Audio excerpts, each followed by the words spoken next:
저는 사회초년생인데 부동산에 관한 지식이 거의 없어요. 도대체 어디서 할 수 있을까요?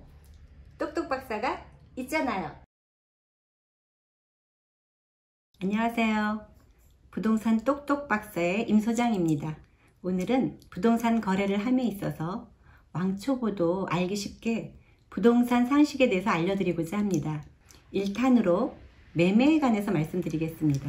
집이나 아파트, 토지 등을 사고 팔 때 파는 사람을 매도인, 사는 사람을 매수인이라고 하는데요.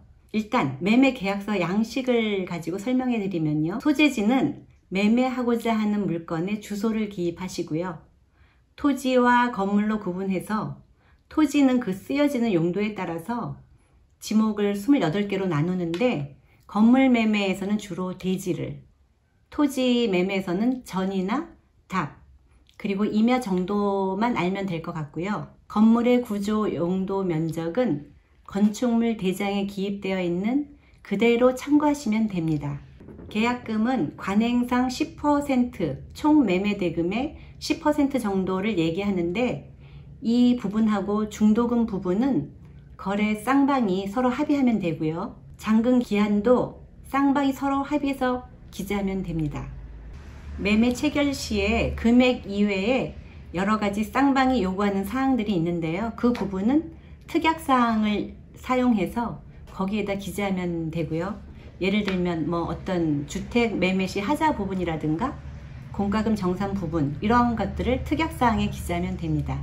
매도인 란에는 물건을 파는 사람이 인적사항을 기입하고요.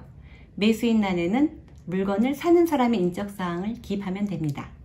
마지막으로 잔금을 치르고 소유권 이전 등기를 할 때 필요한 서류를 알려드릴게요. 먼저 매도인은 매수인 인적사항이 들어간 매도용 인감, 주소 변동사항이 나온 주민등록 초본, 등기권리증, 인감도장, 신분증이 필요하고요. 매수인은 올해부터 부부 합산 다주택 인지를 확인할 수 있게 주민등록 등본, 그 다음에 새로 생긴 서류인데요. 가족관계 증명서, 신분증, 일반 도장 등이 필요합니다. 그리고 부동산 매매를 하면 매도인, 매수인, 공인중개사 이 세 사람 중에 한 사람이 부동산 거래 신고라는 걸 하는데요. 기존에는 계약 체결일로부터 60일 이내에 신고하면 되었는데 2020년 2월 21일 이후 부동산 거래 계약부터는 계약일로부터 30일 이내로 신고하셔야 됩니다. 그렇지 않을 경우에는 최대 500만 원의 과태료가 부과되고요. 또 계약일자가 2020년 2월 21일 이후인 부동산 거래 계약이 해제, 무효, 취소될 경우에도 해제 등이 확정된 날로부터 30일 이내에 신고해야 됩니다.